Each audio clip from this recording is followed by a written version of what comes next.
But first, the big banner moment of the show. Really honoured that we were chosen by one of the greatest biographers that we have, Tom Bower, to talk to about his new book, which comes out tomorrow. It's called, there it is, I keep showing you, it's called The House of Beckham. The preface is Money, Sex and Power, The House of Beckham. And it's all about the story of Victoria and David Beckham and their family, their brand, their money, their feud with Harry and Meghan. It's a must read for anyone who takes any interest in modern culture. I sat down with Tom earlier today, and this is what he had to tell me. A warm welcome to the show to a man who I consider to be one of the greatest biographers of our generation.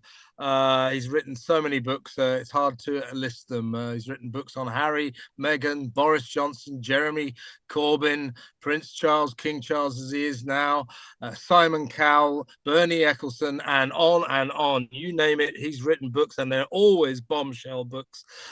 His latest tome is Money, Sex and Power, The House of Beckham. And it is, of course, about Posh and Becks, the inside story, if you like, arguably the stories that they don't want you to hear, which, of course, is what makes a good biography. So welcome to the show, Tom. First of all, let me ask you, having written this book, a bit of an offbeat question, do you like the Beckhams? Well, they're not my favorite people, but the people I write about really are my favorite people. It's very rare. I mean, you don't get up in the morning and love somebody, then write my sort of books. But they're intriguing and they're well worth the book. I discovered some fascinating things, and it's a great story. Theirs is an extraordinary life.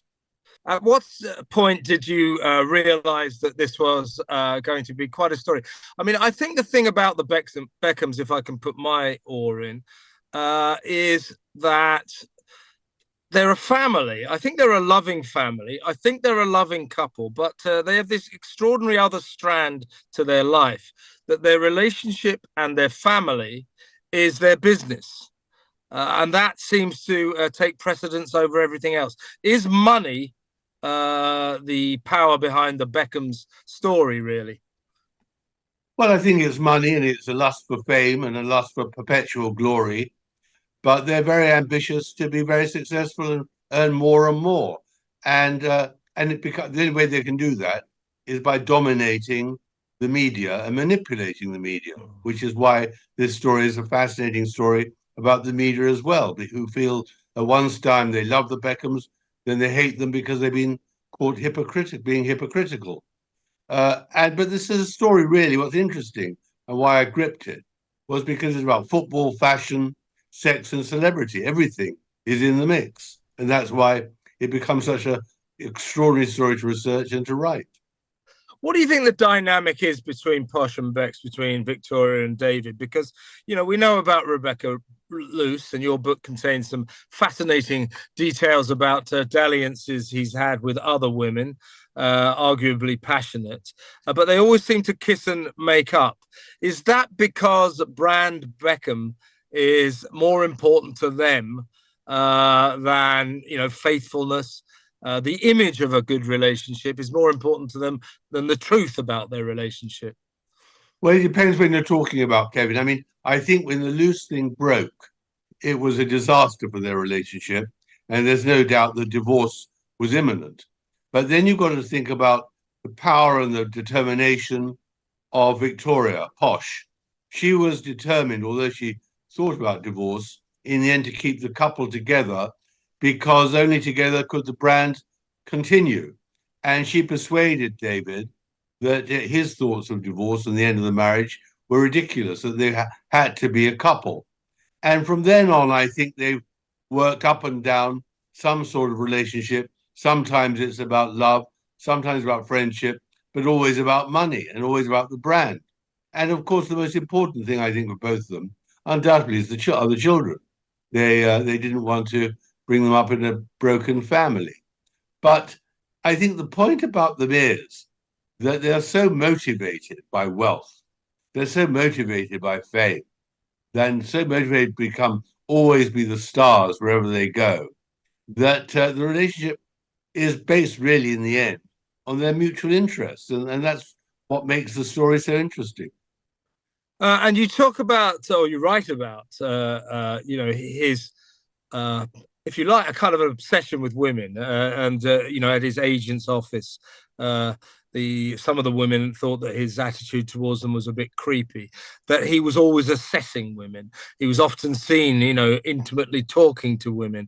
At one party, he was on a garden bench and then suddenly disappeared with this woman. And the next thing you knew, a bedroom door was locked. So behind the shiny image of this faithful relationship with Victoria, this guy is always on the lookout. Yeah, but you've got to remember there's the other side to it. The women are on the lookout too. I mean, Beckham was a most beautiful man. He was absolutely the lust of millions of women. So they were the ones very often who came and propositioned him. So don't just turn the blame on him. There's no blame anyway. They were consenting adults. I think the point is that he was a footballer, a good footballer, successful sometimes beyond his own dreams, often not. But in the end, he was a glamorous icon, and he was a role model because of his manner. He does have in public a very pleasant, pleasing, a warm manner.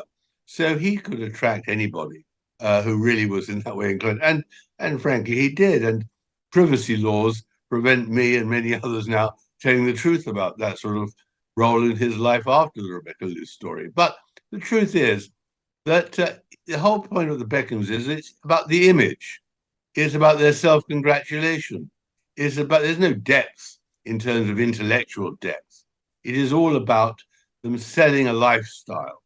And there are large numbers of people across the world, not only in Europe, but very much in Africa and Asia and across America as well now, who love the way that Beckham behaves. They love the image he projects.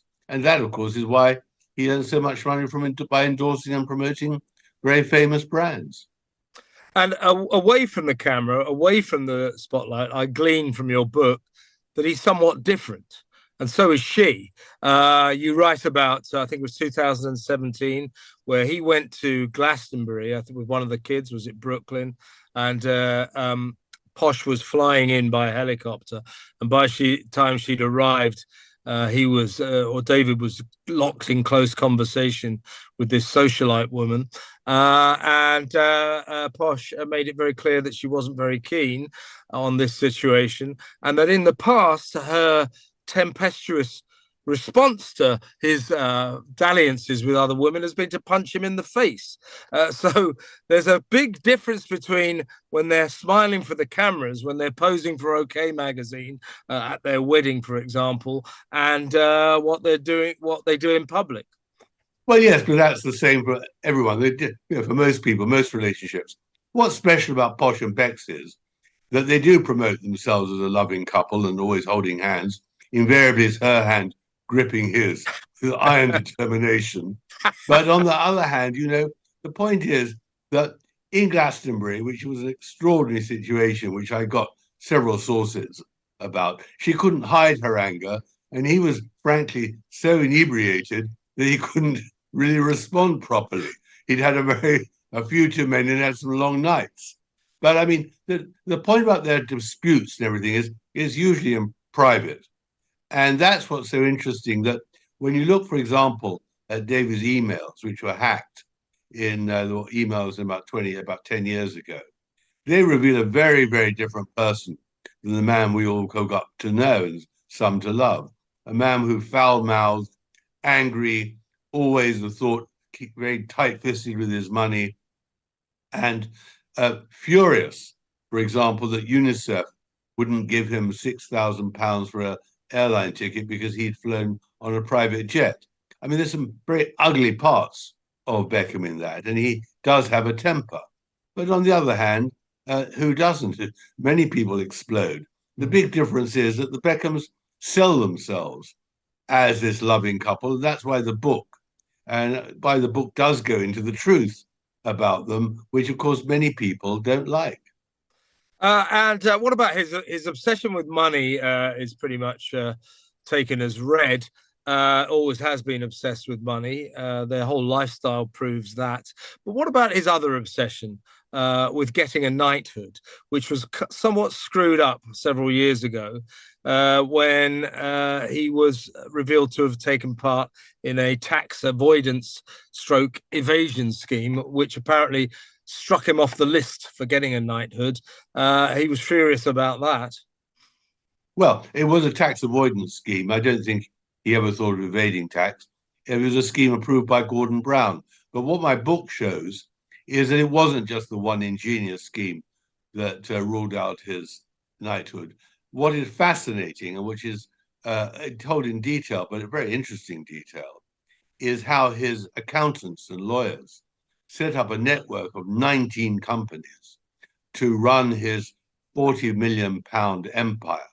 And if Dior had the same number of companies for its 60 billion turnover, they'd have 30,000 active companies. And these companies were all intertrading. They were all changing their year ends. They were loaning each other money.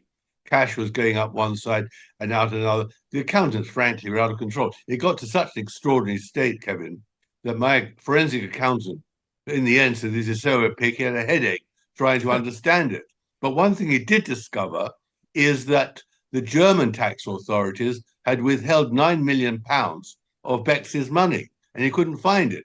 When I put that to Becks's publicist, that he was 9 million short, she said that can't be true. Next time we spoke, she said, thanks very much. Beckham is now going to get his 9 million. I'd like a slice of that. They had this friendship, Posh and Becks, with Harry and Meghan, but that all went a bit sour when Meghan decided. Now, I've known the Beckhams. I mean, I don't know them personally, but I've reported on the Beckhams for many years. And one thing I'll say about both of them, they don't sell stories. I mean, they don't like stories being sold on them, but they don't do it themselves. Harry and Meghan came to believe that Victoria had been selling stories about them. And there was a confrontation between David and Harry about that. And relations remained frosty between the four of them. Well, I exposed that. It did. I mean, there was a belief by Meghan, who is hypersensitive, that she had to sell stories about herself, which she did with huge numbers, that Victoria had leaked that she'd given Meghan some makeup advice. But what was fascinating about this story is that Harry, having confronted David, then backs off and asks him to come to Sydney to pose in there and stay in the Invictus Games that Harry was running out there in 2018. Becks and the family, including Victoria, all go there.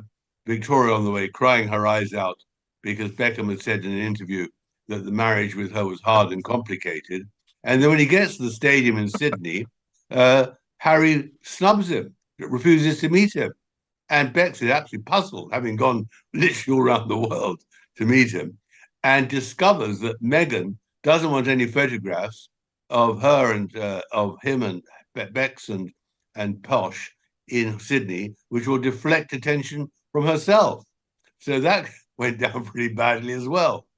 Extraordinary, extraordinary.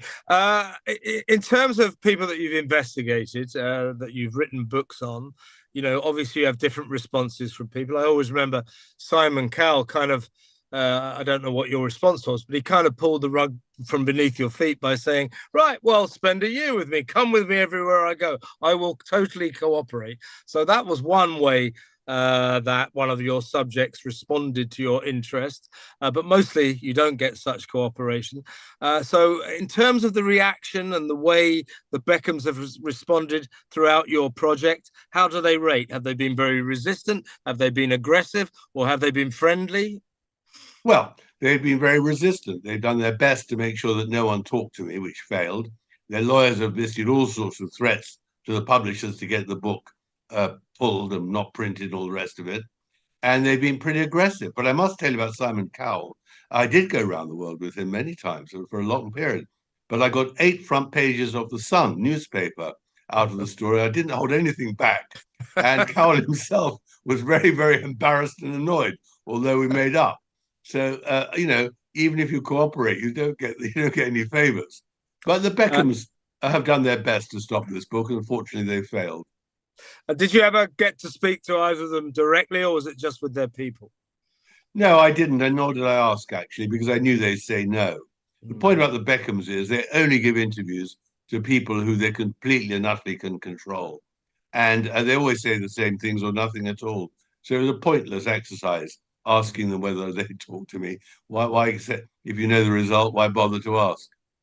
Now, going forward, just coming towards the end of this fascinating interview, by the way, I must remind everyone it's called Money, Sex and Power, The House of Beckham by Tom Bower. It comes out tomorrow. So That's right. available at all the usual outlets. Hold it up, Kevin. Hold it up. I will. Well, we'll do that. There you go. There it is. There it is.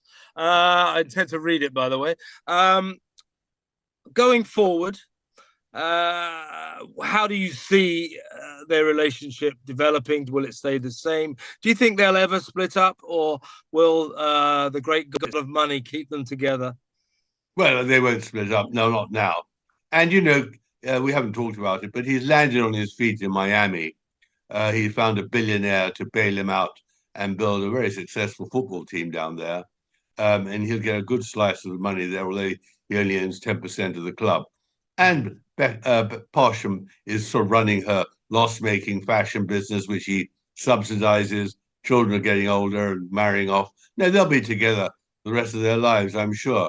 And it'll be a very good business relationship and also a great friendship. And I think that's the point. They're mutually compatible, although very often they don't get on. That's the truth of many relationships. Indeed, that much we know. Tom Bower, fantastic to talk to you. Thank you so much. Really looking forward to reading your book, and I'm sure millions of other people are too.